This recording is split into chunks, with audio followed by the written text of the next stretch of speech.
What's going on, guys? This is Aussie Van Man. How y'all doing today? Sheltering on the side of my van right now because it's quite windy. There's a very cold, chill wind coming through here. But where are we? Actually, we're on another search today. If you can see behind me, this sign here has missing person search. It's a sign that they've left here, stapled to the board. But there's a little junction here, and basically this is where they found Chelsea Grimm's vehicle right here. I stayed here last night. I got here in the dark last night, and I camped out here for the night. It's early morning now. It's pretty cold. There's a really cold wind coming through, blowing through. So I don't think I'm going to be able to put my drone up. One thing I am noticing, there's a bunch of those wind turbines out on the hills out here. So that's interesting. But there's a few like little things in the area here that I can see. There's a shack over here and what looks to be a dam. So, or a little cattle feeding area. So we're going to go and check those areas out in case maybe she went over to them to see if there's anything worthwhile to help her out. I'll tell you the story as we go, but I'm going to head out right now, not waste any time. It's quite windy, so I want to warm myself up by getting started. All right, guys, let's go.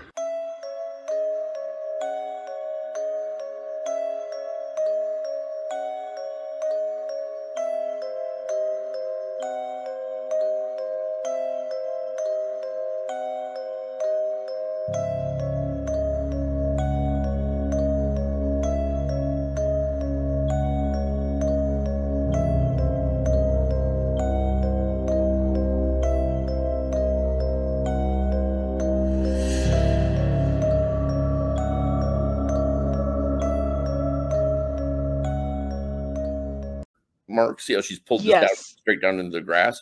Well, that's all there's sharp rocks there and stuff. You're talking about this photo right here. No, the one where it says she's looking right in the camera and she's right there. See this one in the dirt, see the 2 tire marks going in? Yes.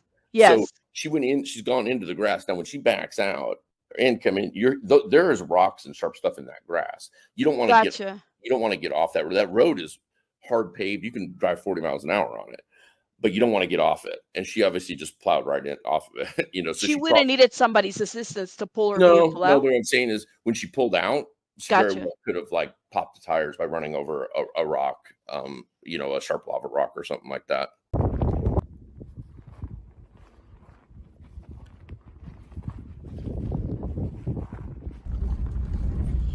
All right, guys, so I am heading out of here. Well, I'm heading south. Eventually I'll get out of here. I need to get out of here before nightfall. This road is really bad, and I did not really expect to come across. Well, I knew the road was going to go rough, but I thought this road would be a little bit easier to tackle. Anyway, this road beat my van to hell. I bottomed the back of my van out last night on one section, and yeah, there's some really rough bits, big dips, big drops, big chunks out of the road, huge ruts, massive rocks, sharp rocks, bad angles, trees overhanging. There's all sorts of stuff out here. This bit I'm on right now is pretty clean, pretty smooth. But if I have to go, and I think I have to go back onto Fire Road 7 or Forest Road 7, I'm not going to be in for a good time. So there's that road that I followed originally. Yeah, I probably got to go back through that. It's going to toss my van again. I'm just trying to keep my eyes open for any color on the sides of the road here. That road is hard paved. You can drive 40 miles an hour on it. So we're going to try and make it out of here. I hope I don't turn myself into a casualty out here, because these roads are horrendous. You really want a 4-wheel drive off-road sort of thing, or some sort of, That road is hard paved. You can drive 40 miles an hour on it. I'm going to do some talking over some really good footage that Aussie Van Man made. Um, the reason I'm doing that is, I was left under the impression with SF Investigates that the terrain is like complete nothingness. And that's true to an extent on the Colorado Plateau.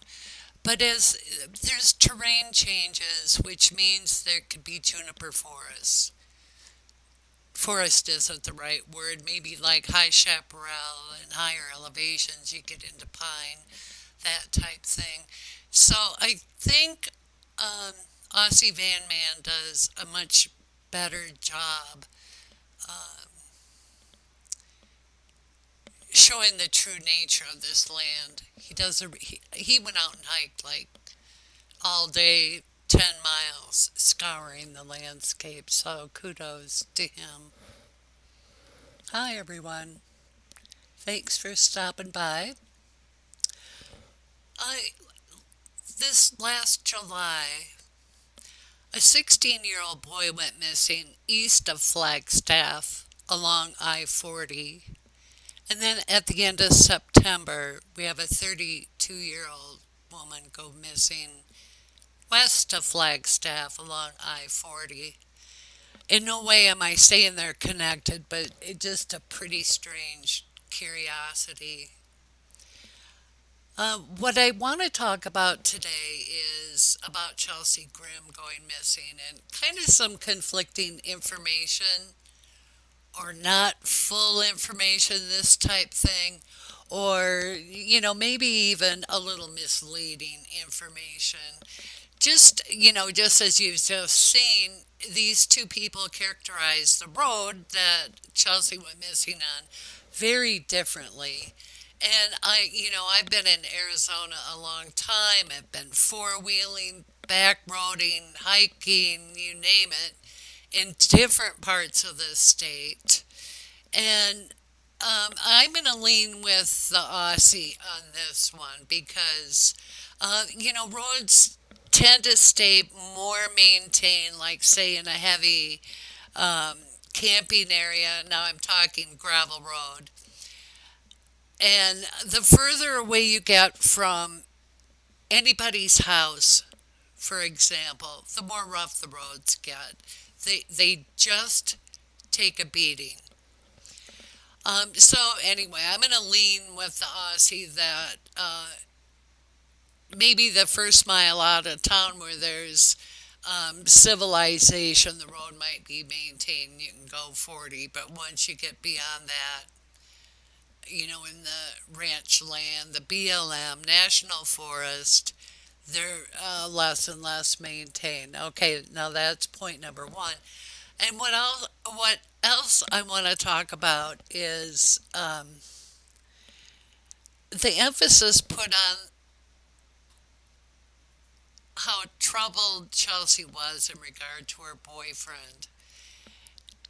In the most recent interview with SF Investigates, it goes on and on and on about the boyfriend when, evidence has been released.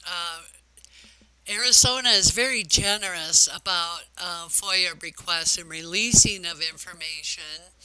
And this fellow went over that information. And it's kind of, in my opinion, okay, people can have their own opinions. And I've got no gripe with anybody out there. But just, I'm observing. But they kind of, he glazes over what I would consider really important information, and that was Chelsea being seen with someone. I am not sure if SF crosses the line in regard to divulging information. Like he had said something happened in Wickenburg, and I'm not even going to get into it. I don't know if it's true. I don't recall seeing it in the Coconino County sheriff report. Uh, so I am really not sure, okay? But I do find it very important that it was just kind of breezed over that Chelsea was seen with somebody. And one thing interesting is that Kelly Townsend, the private investigator hired by the family, talks about certain leads, but he's discreet about it.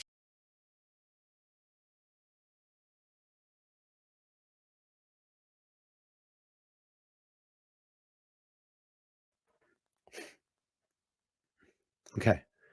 1, coffee, cigs. 2, pack. 3, meditate, crossed out, read Bible. 4, pack car. 5, pay bill for motel. 6, makeup and hair. 7, start a plan, crossed out. 8, baptism, renew self in the Lord. 9, start a plan or paper.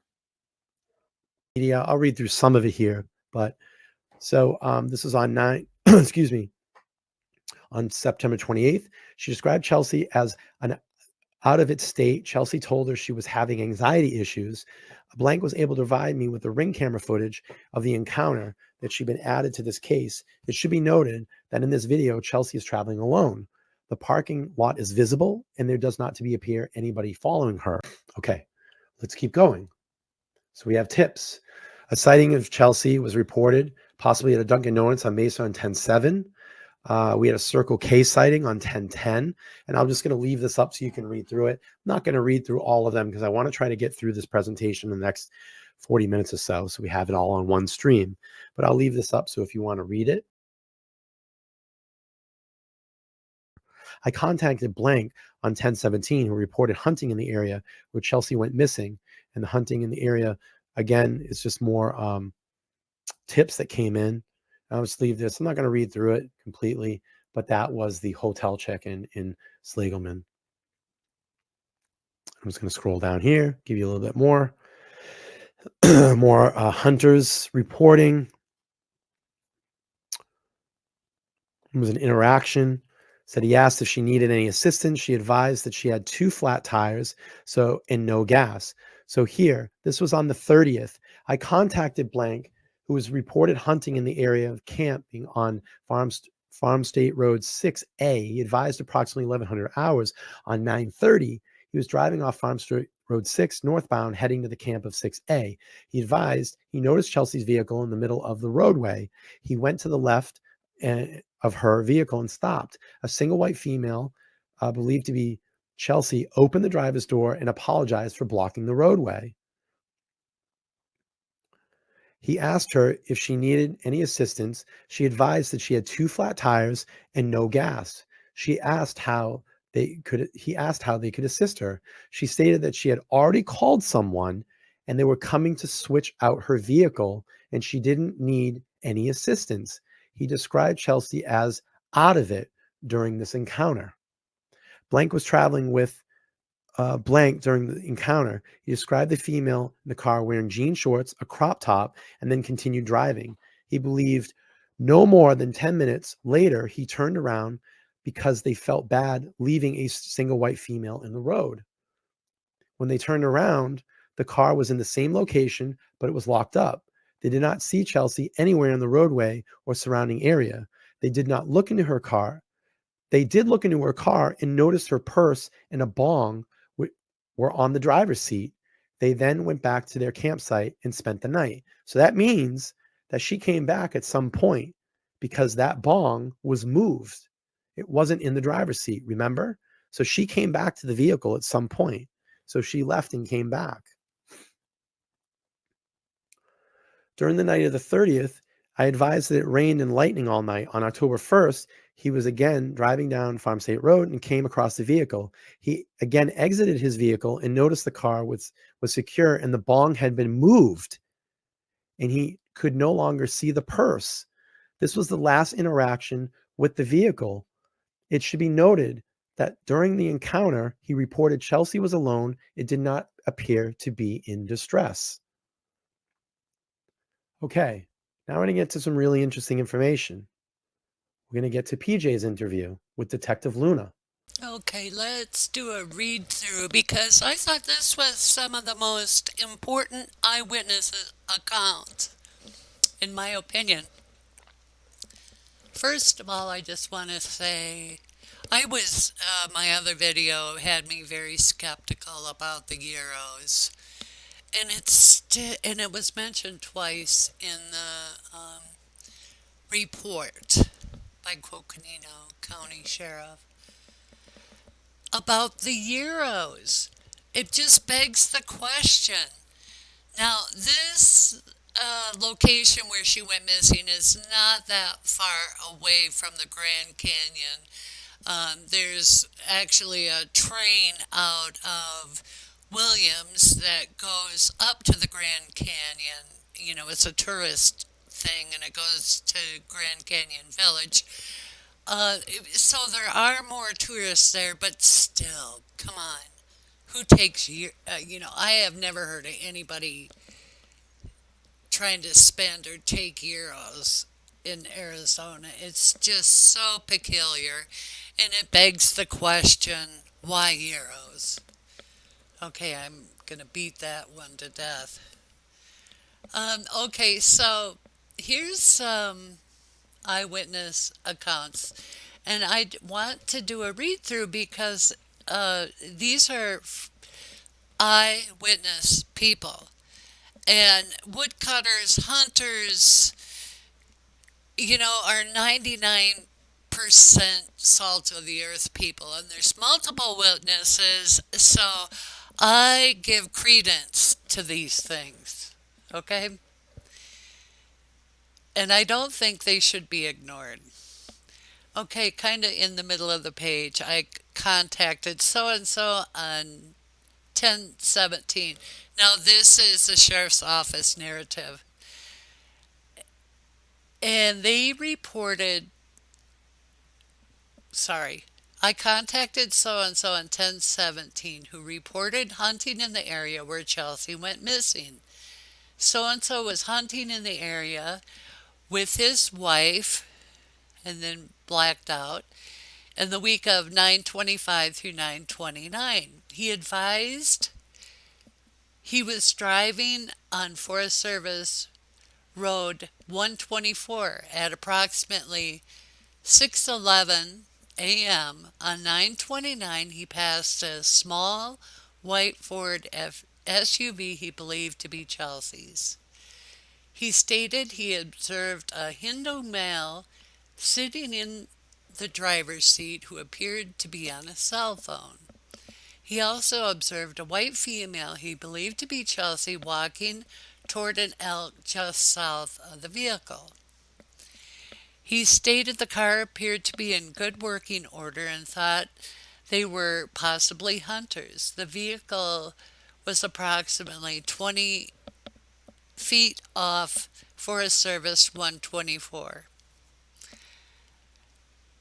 And then, a couple hours later at 8:30 a.m. on the 29th, he and his wife were driving back down the 124. They observed the vehicle in the same location, but both doors were open. He could not recall for sure, but believed the rear hatch was also open. He stated nothing stood out as strange as they continued driving.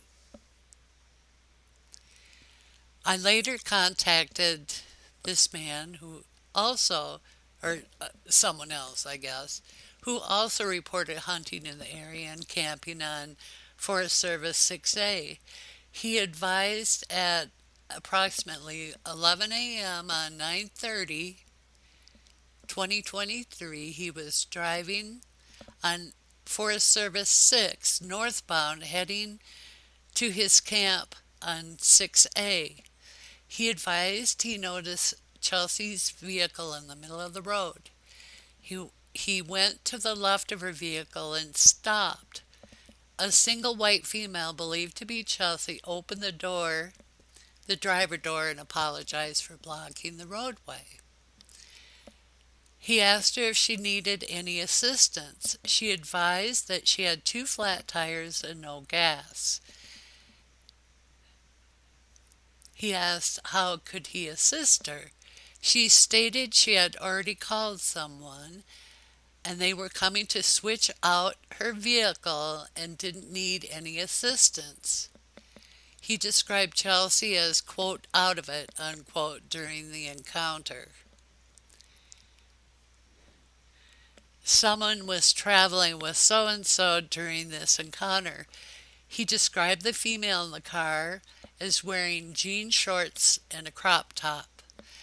They then continued driving. He believed no more than 10 minutes later he turned around because he felt bad leaving a single female in the road. That's what I mean by salt of the earth. You know, people just, they look out for one another. I mean, this land can be brutal, okay?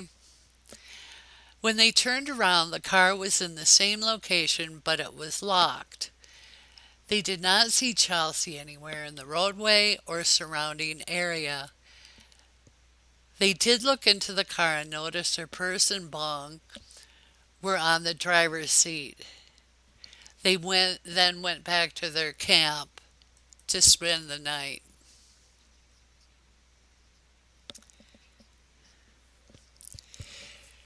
It's such a peculiar narrative. You know, these are separate witnesses. They're just, describing someone with her. She's out of it.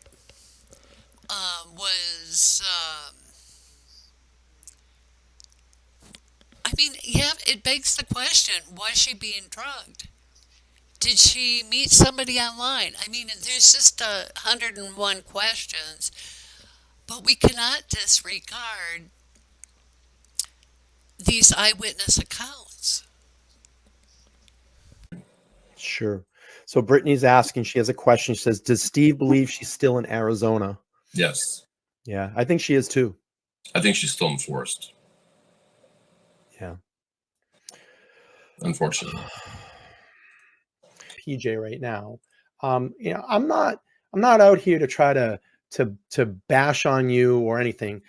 We think that you have important details that you could fill in gaps. And that's why, it's always like you do this thing, you talk on social media, but you don't want to talk to us. And I think that we've been very nice about offering the platforms. And I think doing it live and getting it out there, it's so everybody can see it, because obviously you are a piece of the puzzle to this. I'm not implicating you in being involved in anything. We just want to hear from you. We want to hear your thoughts on this, and we'd like to hear some information because you were the closest person to Chelsea for 6 months. So maybe we can understand there were things that might be going on that could help fill in the gap and help fill in the investigation to where Chelsea is. So that's really my thought on it. Yeah, I mean, listen, the things I wanted to ask him are the same things I would ask the parents, the sister, Sure. everyone. It's literally off of form. I want to know, what her mental health was like leading up to this. I want to know what their conversations were about. I want to know what caused her to be scared those 9 days. I want to know why she did leave him, and she did. She listen, he can say what he wants. They were going to get back together once they got back from Tennessee and whatever. But she writes, she's like, I'm sorry, like, but I've got to go, and she can't deal with it anymore. And I want to know,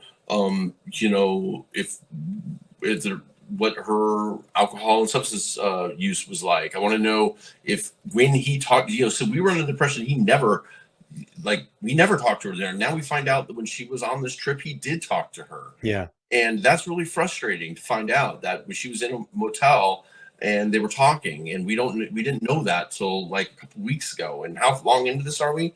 So every day, every minute counts in search and rescue. Search and rescue rarely goes beyond 72 hours. And then they are like, sorry, but probability of, and here we are at months and he's still jerking around with not giving us any answers. I think that he is getting his kicks of being on social media and putting himself out there and not wanting to face up. And I'm going to look in the camera. I think that you're making this about you, PJ. Yes. We want you to stop. It's not with the line, I'm a country singer and it could ruin my career. Yeah, it's not about you. Career. This is about a girl who is most likely deceased, and she doesn't deserve to be laying out in the forest and about to be covered with snow. You know, fuck your career, which is non-existent anyways, and do the right thing and give us the information, and we're going to leave you alone. Then you go do what you want to do. We're not trying to implicate you. I've already said I know from. So Addie's asking, can you shed any light on the note she left? I think we're just gonna. I think it's important right now to keep that private. I think that's. You know, I'll say that.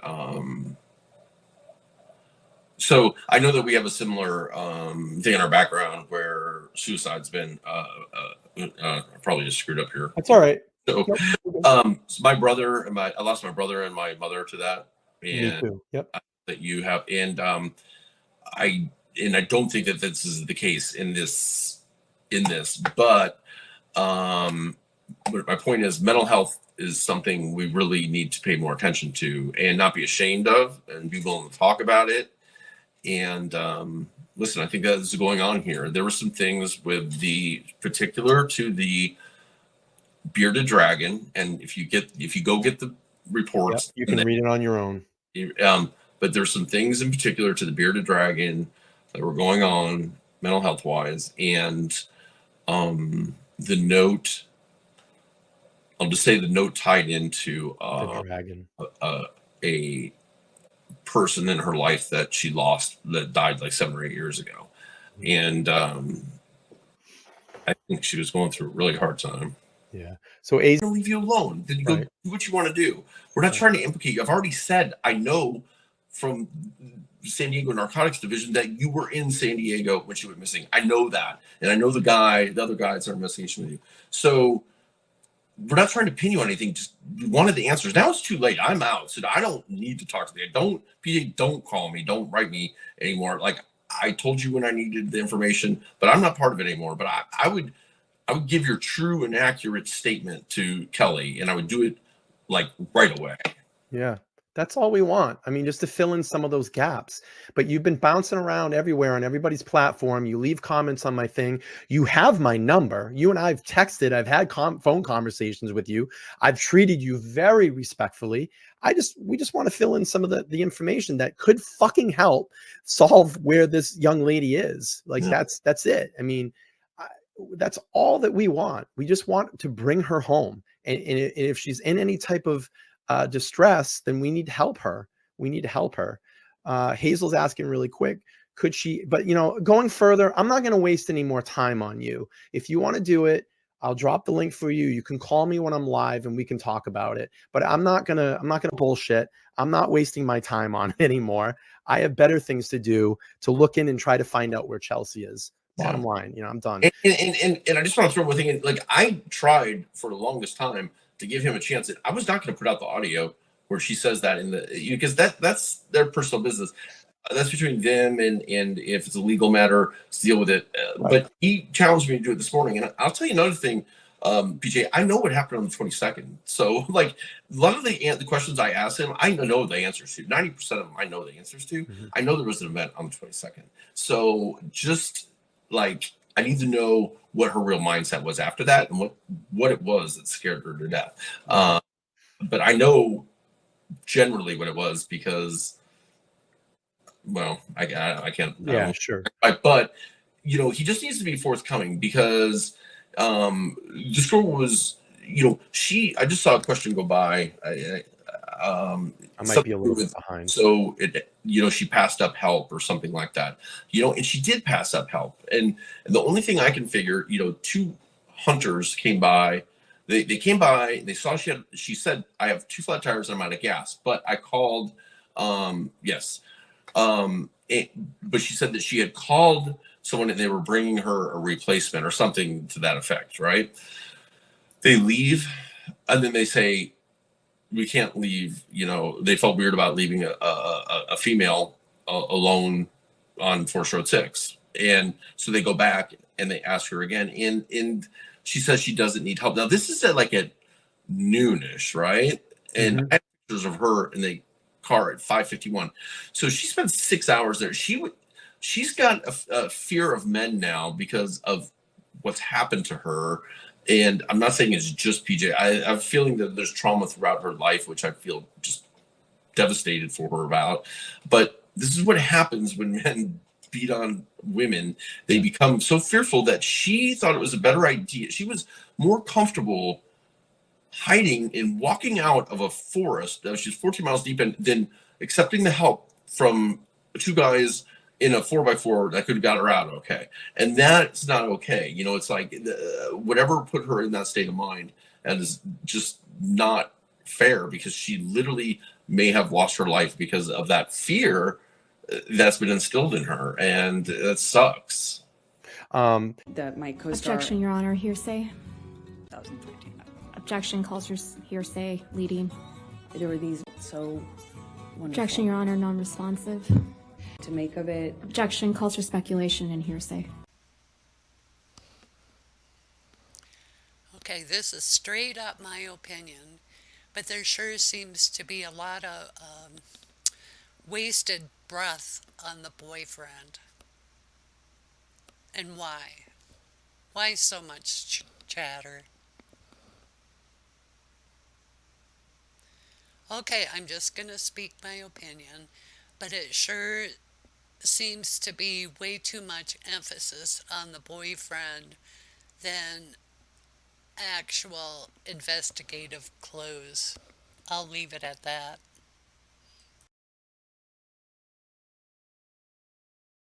I mean, because did somebody interact with her and then they drove down that road? I mean, we're all assuming at this point right now, because nobody really knows for sure except God. So, right. I mean, that's where we are right now. We have had some interesting things come to light just as of today. Matter of fact, just a few hours ago, that we're working on that could really generate stuff that we're probably going to want to get out on the news if it comes to fruition, because we may have something that we want the world to look out for. Yeah, I would imagine when you start asking questions and like you said, around that gas station, first of all, the thought of a young woman sleeping alone with just a bearded dragon in a gas station parking lot makes me a little nervous. Can you share a little more about what you've discovered in the last couple of hours, or give us I really can't at this point. I really can't, because number one, we have to verify. Number two, we have to interview. And these people literally just came up on the radar today. And so we're trying to get interviews set up and composite sketches and things like that. Distracting, you know what I mean? And there was just everywhere. It seemed like we just hit these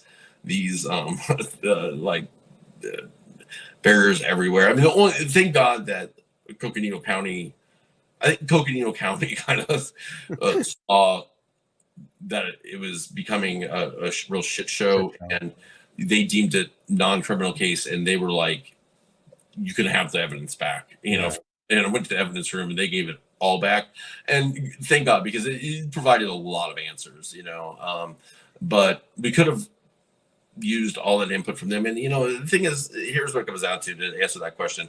Do I think they're suspicious? No. For whatever reason, they wanted to come up and be the heroes and run search and rescue and this and that, and do a GoFundMe, and the gas. That my co-star. Objection, Your Honor. Hearsay. Objection calls for hearsay leading. There were these so wonderful. Objection, Your Honor. Non-responsive. To make of it. Objection calls for speculation and hearsay.